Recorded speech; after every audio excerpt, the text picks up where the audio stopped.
सो hey everyone, welcome back. तो भाई अब हम करने वाले हैं आज की क्लास में डिसोल्यूशन चैप्टर से जर्नल एंट्री का क्वेश्चन। ठीक है, ये बहुत इंपॉर्टेंट क्वेश्चन है जो मैं आज करवाने वाला हूँ और ये मोस्ट रिपीटेड है। मोस्ट रिपीटेड का क्या मतलब होता है यार, इस टाइप की जो एडजस्टमेंट्स है ना जो मैं आज आपको कराऊंगा, इस टाइप की एडजस्टमेंट्स आने के चांसेस बहुत ज़्यादा हाई है और ऐसी आई भी हुई हैं। ठीक है, ऐसी आई भी हुई रखी हैं, तो हमारे लिए काफ़ी इंपॉर्टेंट क्वेश्चन है। ठीक है, तो टाइम वेस्ट नहीं करेंगे, स्टार्ट करते हैं। सबसे पहले तो आप हमेशा ना स्टार्टिंग से पढ़ना, कभी भी डायरेक्टली एडजस्टमेंट मत देखना, एक बार ऊपर जरूर रीड करना। तो आपको ऊपर एक तो प्रॉफिट शेयरिंग रेशियो गिवन है इक्वल, ठीक है, दोनों पार्टनर्स की। फिर उसने डेट बताई on 31 March 2019 their firm was dissolved. On the date of dissolution their balance sheet showed stock, इतना ये बड़ी इंपॉर्टेंट वैल्यू दिया। तो हमारे पास स्टॉक कितना है, स्टॉक हमारे पास गिवन है क्वेश्चन में 60,000 और उसके बाद उसने हमें एक लाइबिलिटी बताई है, कौन सी, क्रेडिटर। ठीक है, तो क्रेडिटर हमारे पास कितने गिवन है, क्रेडिटर गिवन है 70,000 रुपीज़ के। ठीक है, तो हमारे पास स्टॉक भी गिवन है, हमारे पास क्रेडिटर्स भी गिवन है। अच्छा, अब देखो एडजस्टमेंट आपकी स्टार्ट है, कह रहे हैं अच्छा इस लाइन का कुछ भी मीनिंग नहीं होता, after transferring stock and creditors to realisation account. ये तो हम ट्रांसफर करते हैं, अगर तुम्हें याद होगा ये क्या है, रियलाइजेशन अकाउंट बनाते हैं तो बैलेंस शीट से पहले डेटा कॉपी नहीं करते, एसेट सारी कॉपी करते हैं रियलाइजेशन में, लाइबिलिटी कॉपी करते हैं रियलाइजेशन में, ये उस चीज़ की बात कर रहे हैं। तो ये तो वैसे भी करते ही हैं, ठीक है, तो इसका कुछ मीनिंग नहीं है। तो अब आगे बढ़ेंगे, कह रहा है Ravi took over 40% of total stock at 20% discount. ठीक है, तो जो रवि है वो 40% ऑफ टोटल स्टॉक ले गया, तो ये आपका स्टॉक है। तो पहले तो इसका 40% निकाल लेते हैं। तो 40% कितना होता है, 60,000 का। ठीक है, तो ये अगर आप निकालोगे, ये 2 जीरो से 2 जीरो की, 6 4 24 और 3 जीरो, तो 24,000 रुपये का जो स्टॉक था ये रवि ले गया कितने पे, 20% के डिस्काउंट पे। तो यानी कि जो डिस्काउंट लगाना है ना 20% का, वो आप किस पे निकालोगे, इस 24,000 पे निकालोगे। ठीक है, तो 24,000 की चीज़ पे उसको हमने 20% का डिस्काउंट दे दिया, तो हमने उसको डिस्काउंट दे दिया 4800 का। तो रवि से हमें कितने पैसे लेने हैं, रवि से हमें कितने पैसे लेने हैं भाई, अगर आप खुद सोचो ना यार, 24,000 की चीज़ है, 24,000 का स्टॉक है, उसको हमने 4800 का डिस्काउंट दे दिया, मतलब हमने उसको इतने पैसे माफ़ कर दिए, डिस्काउंट दे दिया मतलब माफ़ कर दिए। तो 24,000 में से इसको माइनस करो, 24,000 में से 4800 को अगर हम माइनस करेंगे तो 19,200 रुपीज़ रवि को फर्म को देने हैं। ठीक है, मतलब फर्म मतलब हम फर्म होते हैं, तो हमारे को रवि से 19,200 रुपीज़ लेने हैं। ठीक है, अच्छा अब इसकी जर्नल करते हैं भाई, जर्नल करते हैं, सिंपल सी जर्नल इसकी आएगी। अब अगर मान लेते हैं कि मैं इस स्टॉक को बाहर बेचता तो मैं क्या डेबिट करता, बैंक अकाउंट डेबिट करता, लेकिन मैं बाहर नहीं बेच रहा, मैं रवि को दे रहा हूँ, तो फ्री में नहीं दे रहे रवि को। यहाँ पर अगर बाहर बेचते तो बैंक आता, लेकिन अगर पार्टनर को दे रहे हैं तो बैंक की जगह आपने रवि का कैपिटल अकाउंट लिख देना है। ठीक है, और बाकी रियलाइजेशन अकाउंट, सामने तो रियलाइजेशन अकाउंट ही आना है। ठीक है, और अमाउंट क्या आएगा भाई, अमाउंट होता है एक्चुअल डील, एक्चुअल डील जो तय हुई है वो कितने पे, 19,200 पे। आफ्टर डिस्काउंट वाला जो होता है अमाउंट वो आपको लिखना है। ठीक है, तो ये आपकी फर्स्ट जर्नल एंट्री इसकी हो गई। ऑलराइट, नेक्स्ट पॉइंट देखेंगे भाई। नेक्स्ट कह रहे 30% of the total stock was taken over by creditors of 20,000 in full settlement. Full settlement बहुत ज़्यादा कीवर्ड है, तो अगर आपको मैं एक बात बताऊं, अगर कोई स्टॉक जा रहा है, अब ये किसी भी वैल्यू को, इसकी वैल्यू कुछ भी हो, इसका अमाउंट कुछ भी हो, मैटर नहीं करता। अगर ये स्टॉक किसी लाइबिलिटी के अगेंस्ट जा रहा है, पूरी बात सुनना भाई, आधी बात मत सुनना, ये स्टॉक किसी लाइबिलिटी से सेट ऑफ हो रहा है और साथ साथ क्वेश्चन में लिख रहे हैं फुल सेटलमेंट। फुल सेटलमेंट मतलब कि पूरा हिसाब किताब डन है, आपको प्रॉफिट या लॉस नहीं निकालना है, क्योंकि हम लोग फॉर्म बंद कर रहे हैं, तो फॉर्म बंद कर रहे हैं तो हमने P&L अकाउंट तो बनाना नहीं है, तो कोई हिसाब नहीं है। तो इसका आंसर होगा नो एंट्री, और नो एंट्री आप लिख कर आओगे पर्टिकुलर्स के कॉलम में, जहां पर आप ये जर्नल लिखोगे वहां पर आप नो एंट्री लिखोगे, छोड़ के नहीं आओगे, नो एंट्री लिख कर आओगे। ऑलराइट, अब थर्ड पार्ट करेंगे। थर्ड पार्ट पे कह रहे हैं remaining stock was sold for cash at A profit of 25%। पहले तो माल बेचा है कैश पर, तो एंट्री क्या होगी, कैश अकाउंट लिख लो या बैंक अकाउंट लिख लो, कुछ भी लिख लेना, एग्जाम में दोनों वर्क कर जाएंगे। प्रेफरेबली क्या करते हैं हम लोग, प्रेफरेंस ये करते हैं, क्वेश्चन की बैलेंस शीट देखते हैं। क्वेश्चन में अगर फर्म का ऑलरेडी बैंक अकाउंट खुला है तो बैंक लिख देना, कैश अकाउंट खुला है तो कैश लिख देना। ठीक है, तो क्वेश्चन को देखते हैं, तो कैश टू रियलाइजेशन अकाउंट। अब यहाँ पे दिक्कत ये, अमाउंट क्या आएगा हमारे को ये नहीं पता है, तो अमाउंट कैसे निकालेंगे भाई। अब आप देखो रिमेनिंग स्टॉक क्या है, 40% स्टॉक का हिसाब किताब हो चुका है, 30% का हो चुका है, तो 40 30 70% स्टॉक का तो हिसाब किताब हो ही चुका है। तो यानी कि रिमेनिंग स्टॉक जो है वो आपका क्या है, रिमेनिंग स्टॉक जो है वो 30% स्टॉक है। ठीक है, 30%, और 30% किसका भाई, टोटल स्टॉक आपको याद होगा क्वेश्चन में स्टार्टिंग में मैंने बताया था 60,000, तो 18,000 रुपये का जो स्टॉक है वो हमने बेचा है 25% के प्रॉफिट पे। तो प्रॉफिट निकाल लेते हैं, प्रॉफिट ऑन स्टॉक, ठीक है, प्रॉफिट ऑन स्टॉक, ठीक है। तो प्रॉफिट ऑन स्टॉक कितने भाई, ये मैंने यहाँ नीचे लिखे 25% उसने बताया है प्रॉफिट है, और रिमेनिंग स्टॉक कितना था, रिमेनिंग 30% था, जो कि मैंने टोटल का 30% निकाला 18,000 आएगा, ठीक है। तो ये आपका कितना आएगा भाई, 0 से 0 कटेगा, 25 इंटू 18 करेंगे तो ये आपका आएगा 4500, ठीक है, मेरे हिसाब से 4500 आ जाएगा। अच्छा, अब 4500 का प्रॉफिट हुआ, तो 18,000 की चीज़ पे 4500 का प्रॉफिट कमाया, तो कितने में बेची, 18,000 प्लस ऐड करेंगे ना भाई, इस पे इतना कमाया तो कमाई तो ऐड हो जाती है ना आपकी कॉस्टिंग में, तो ये हो जाएगा 22,500 रुपीज़, ठीक है। तो थर्ड पॉइंट जो था वो आपका फर्स्ट और सेकेंड पॉइंट से कनेक्टेड था, ठीक है। तो first point second point connected थे थर्ड पॉइंट को सॉल्व करने के लिए। ऑल राइट, तो नेक्स्ट देखेंगे, कह रहे remaining creditors were paid in cash at a discount of 10%। तो रिमेनिंग क्रेडिटर्स का क्या मतलब है, तो रिमेनिंग क्रेडिटर्स की आपको वैल्यू ढूंढनी होगी।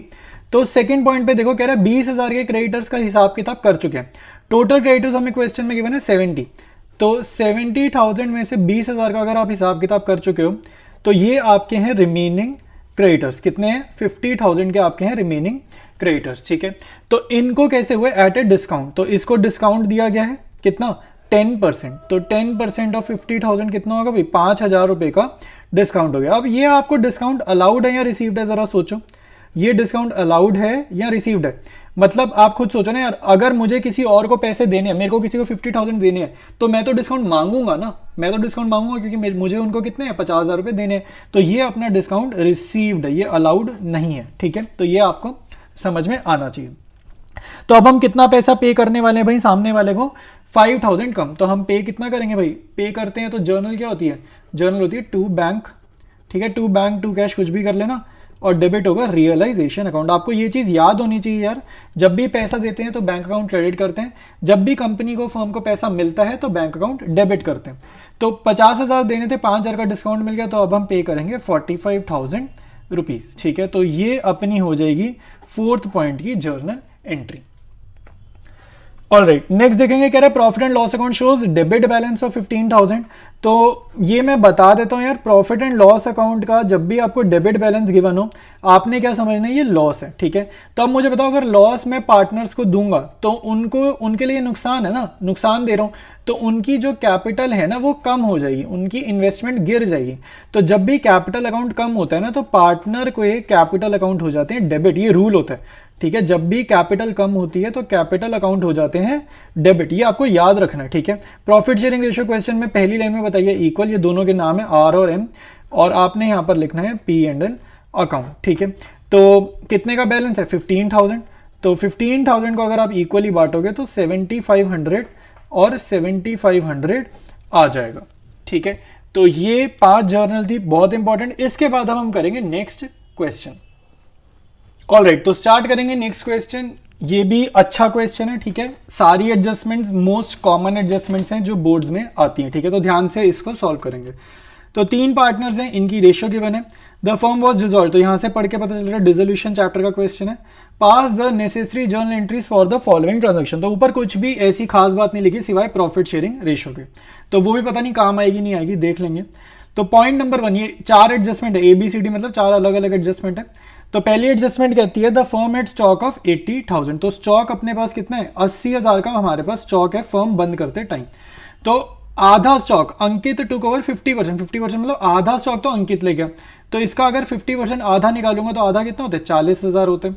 बट उसने इसकी कीमत 40,000 नहीं लगाई, उसने कहा मैं तो 20% का डिस्काउंट लूंगा, ठीक है। वो फ्री में मतलब पूरे 40,000 नहीं दे रहा, कह रहा मेरे को डिस्काउंट चाहिए।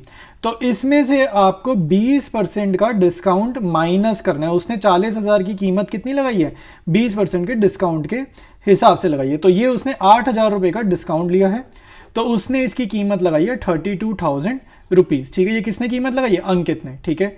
ये अंकित आधा स्टॉक ले जा रहा है 40,000 का, लेकिन 40,000 नहीं दे रहा फर्म को, कितने दे रहा है, 32,000 दे रहा है।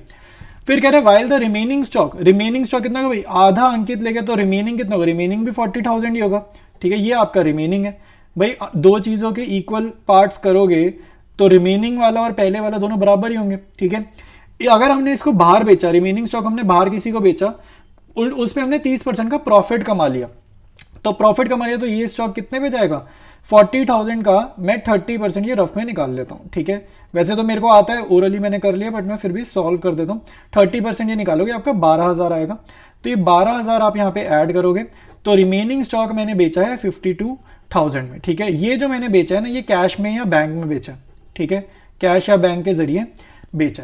तो अब आपको करनी है जर्नल एंट्री, ठीक है। तो ये मैंने पूरा इसका फर्स्ट पॉइंट का पॉइंट नंबर ए का आपको समझा दिया। तो इसकी अगर मैं यहाँ पे जर्नल करूंगा तो जर्नल बड़ी इजी है भाई। अगर देखो भाई पैसा आएगा तो कैश अकाउंट या बैंक अकाउंट कुछ भी हम लोग डेबिट कर सकते हैं, ठीक है। तो कैश अकाउंट बैंक अकाउंट कितना आ रहा है, 52,000 आ रहा है।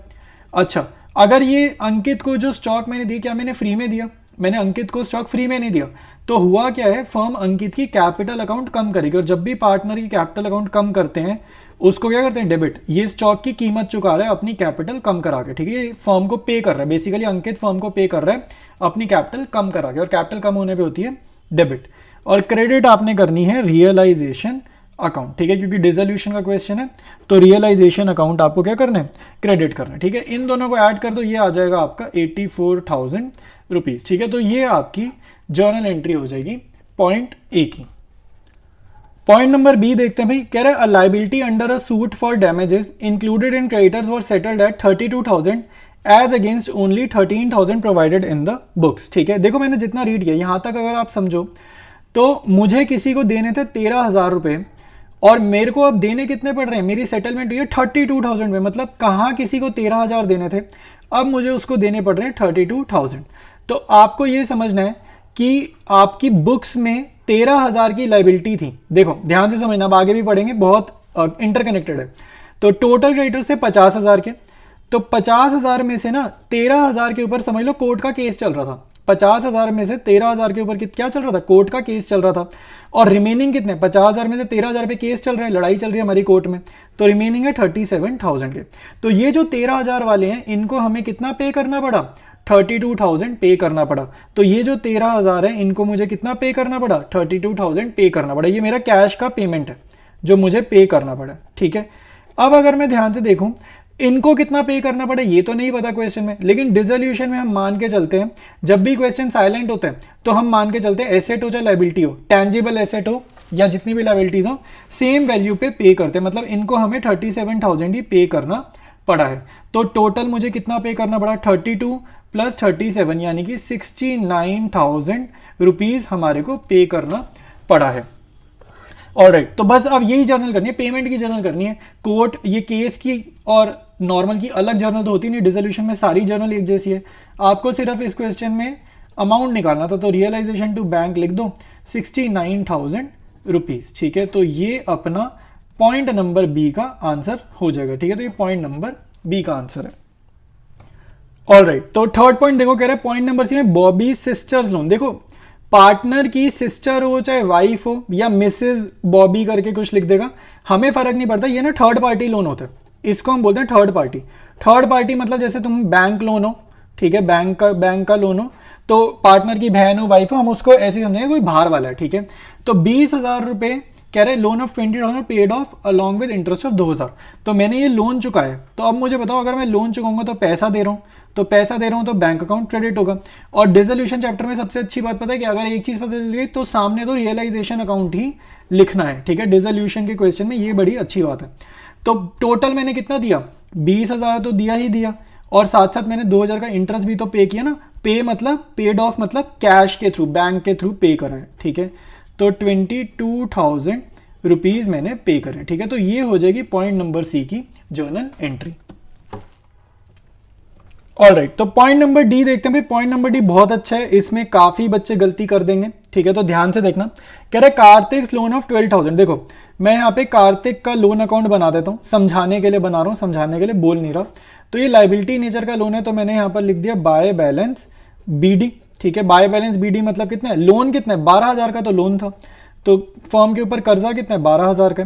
तो कर्जा है तो opening balance credit. Was settled, settle मतलब हमने इसको पे कितना करा है, हमने इसको पे कर दिया 12,500। तुम खुद सोचो, कोई ऐसे करता तो नहीं है। अगर तुम खुद सोचो, तुम्हें अपने दोस्त को अगर 12,000 रुपए देने हैं, तुम्हें अपने दोस्त को 12,000 रुपए देने हैं, उधार चल रहा है, तो तुम 12,000 ही दोगे ना, उससे ज्यादा थोड़ी दे दोगे।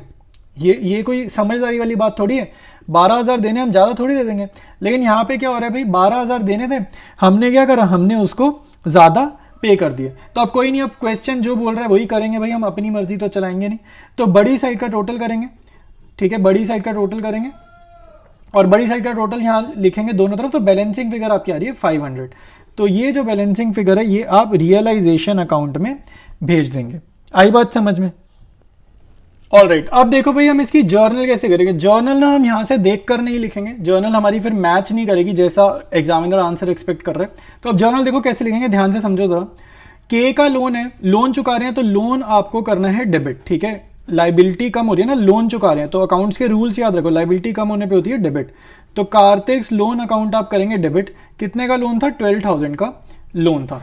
कैश का पे आउट कितना है भाई, टू बैंक अकाउंट, कितने का कैश का पे आउट है, 12,500, तो वो आप यहां पर लिख दोगे 12,500।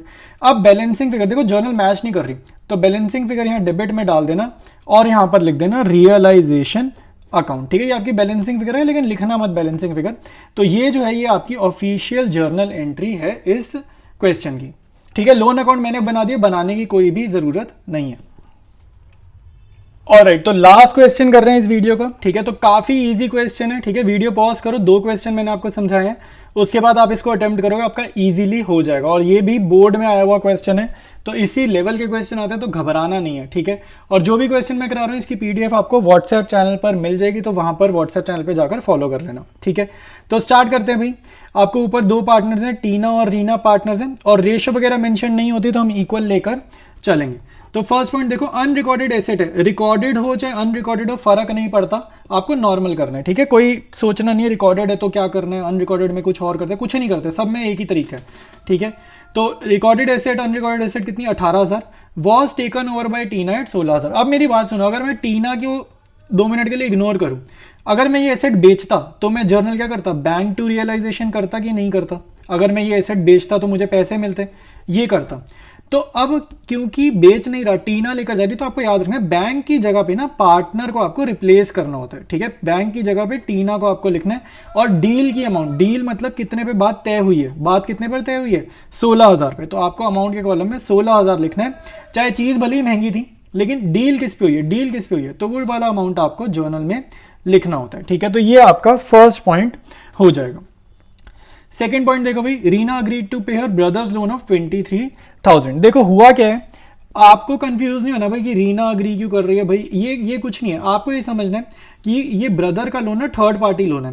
तो अगर मैं इसको नॉर्मल पे करता तो मैं क्या एंट्री करता, मान लो रीना इन्वॉल्व नहीं होती, क्वेश्चन में रीना नहीं होती, तो मैं क्या एंट्री करता, रियलाइजेशन टू बैंक करता, ठीक है। अगर मैं खुद पे करता तो मैं ऐसे करता। अब भाई रीना फर्म से पैसे कमाने के लिए फर्म में पार्टनर बनी है ना, तो ये फर्म का कर्जा माफ नहीं करा रही, वो ये कह रही है कि आप मुझे पैसे दे देना, मैं घर जाके अपने भाई को पैसे दे दूंगी, ठीक है।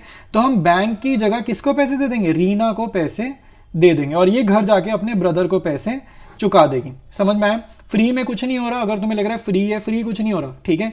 तो अमाउंट क्या है, 23,000।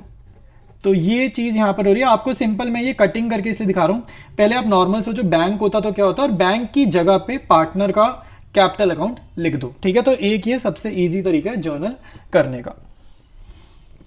ऑलराइट, नेक्स्ट देखते हैं भाई, stock of 30,000 was taken over bye creditor of 40,000 in full settlement. देखो फुल सेटलमेंट का मतलब है सारा हिसाब किताब हो गया। हमें किसी को 40,000 देने थे, मेरे ऊपर कर्जा कितने का था, 40,000 का था, मेरे को किसी को 40,000 देने थे, मैंने उसको पैसे कितने दिए, पैसे तो दिए नहीं, मैंने उसको माल दे दिया, माल बेच दिया 30,000 का, सस्ता माल दे दिया उसको, ठीक है। देने 40,000 थे और माल भी मैंने उस, एक तो पैसे नहीं दिए, क्या दे दिए, गुड्स दे दिए, और वो भी सस्ते गुड्स दे दिए, ठीक है। तो और क्योंकि फुल सेटलमेंट लिखा है तो आपको समझ जाना है नो एंट्री, फुल सेटलमेंट लिखा है इसलिए नो एंट्री। फुल सेटलमेंट नहीं लिखा होता क्या लिख देता, पार्ट सेटलमेंट लिख देता, तो इसका मतलब है कि आपको नो एंट्री के साथ साथ एक एंट्री करनी थी कि भाई 40,000 में से 30,000 का हिसाब किताब हो गया, तो रियलाइजेशन टू बैंक 10,000 रुपए कर देते हम। ये तब करते अगर आपके क्वेश्चन में ये वर्ड होता, पार्ट सेटलमेंट वर्ड होता, तो ये एंट्री करते, नो एंट्री नहीं करते। बट जो क्वेश्चन आपको गिवन है उसका आंसर है नो एंट्री, ठीक है। ऑलराइट, फोर्थ देखो भाई, कह रहे हैं expenses of dissolution 40,000 were paid by Reena. तो मैं वही कहता हूं यार, आप मान के चलो नॉर्मल एंट्री क्या होती है, एक्सपेंसेस ऑफ डिसोल्यूशन फर्म पे करती, नॉर्मल एंट्री क्या होती है, realisation to bank, realisation to bank. तो बैंक की जगह पे क्या लिख दो, पार्टनर का कैपिटल अकाउंट लिख दो, ठीक है। पार्टनर फ्री में नहीं पे कर रहा, पार्टनर ने पे कर दिया, अब फर्म पार्टनर को रीइंबर्स कर रही है, उसकी कैपिटल अकाउंट बढ़ा रही है कि भाई ठीक है पहले तुमने पे करा तो अब हम तुम्हारे को पैसे दे देते हैं। और एग्जाम में आंसर करने का इजी तरीका क्या है, बैंक लिख देते। मान लो ये नॉर्मल सिनारियो होता, नॉर्मल सिनारियो क्या होता कि फर्म ने खुद पे करे, तो एंट्री क्या होती, रियलाइजेशन टू बैंक, और बैंक की जगह पे पार्टनर लिख दो अगर इस टाइप का कुछ भी क्वेश्चन आ रहा है तो। नेक्स्ट देखते हैं भाई, कह रहे क्रेडिटर्स वर पेड, आगे की कहानी को इग्नोर करते हैं। क्रेडिटर्स वर पेड की जर्नल क्या होती है, मैं क्रेडिटर्स को पैसा दे रहा हूं, तो डिसोल्यूशन में मैं कभी भी पेमेंट करूंगा तो टू बैंक अकाउंट, और सामने डेबिट क्या होगा, रियलाइजेशन अकाउंट। अब कह रहे वर paid 18,800 in full settlement, full settlement बहुत अच्छा वर्ड है, ऑफ देयर अकाउंट है 20,000। कह रहे 20,000 की जगह आपने डील कितने पे करी, डील हमने कर ली उनसे 18,800 पे, तो अब डिस्काउंट विस्काउंट नहीं लिखते, डिसोल्यूशन चैप्टर में प्रॉफिट लॉस वगैरह नहीं लिखते, जितने पे डील सेट हो गई, बात तय हो गई, वो अमाउंट आपको जर्नल में लिख देना, ठीक है। तो ये इसका आंसर हो जाएगा, ठीक है। बाकी ये जो भी प्रॉफिट हो रहा है उससे हमें मतलब नहीं होता। अच्छा, अब देखो Tina's loan of 15,000 was paid through a cheque. Cheque का मतलब है, देखो अगर आप कुछ पेमेंट कर रहे हो, पेड वर्ड और चेक वर्ड तो समझ आ रहा है, पेमेंट कर रहे हैं तो बैंक अकाउंट क्रेडिट होता है, पैसा जब भी बाहर जाता है बिजनेस के तो बैंक अकाउंट क्रेडिट होता है। अब डेबिट क्या होगा भाई, यहाँ पे बताओ, रियलाइजेशन डेबिट होगा क्या। टीना कौन है, पहले तो आइडेंटिफाई करो टीना कौन है। तो अगर हम क्वेश्चन ध्यान से पढ़ें, ये टीना हमारी पार्टनर है, तो पार्टनर का लोन रियलाइजेशन में नहीं जाता, ये रूल है, रियलाइजेशन में पार्टनर का लोन नहीं जाता, तो यानी कि रियलाइजेशन अकाउंट डेबिट नहीं होगा, टीना का लोन अकाउंट यहां पर डेबिट होगा। अमाउंट के कॉलम में अमाउंट लिख देंगे 15,000 रुपीज, ठीक है। तो ये जो थे 3 क्वेश्चन थे जो most repeated most asked question थे। कोई भी डाउट सजेशन है तो आप नीचे कमेंट्स में लिखो, और पीडीएफ चाहिए इन क्वेश्चंस की तो व्हाट्सएप चैनल पर आप मुझे फॉलो कर सकते हो। तो मिलते हैं हम लोग नेक्स्ट वीडियो में।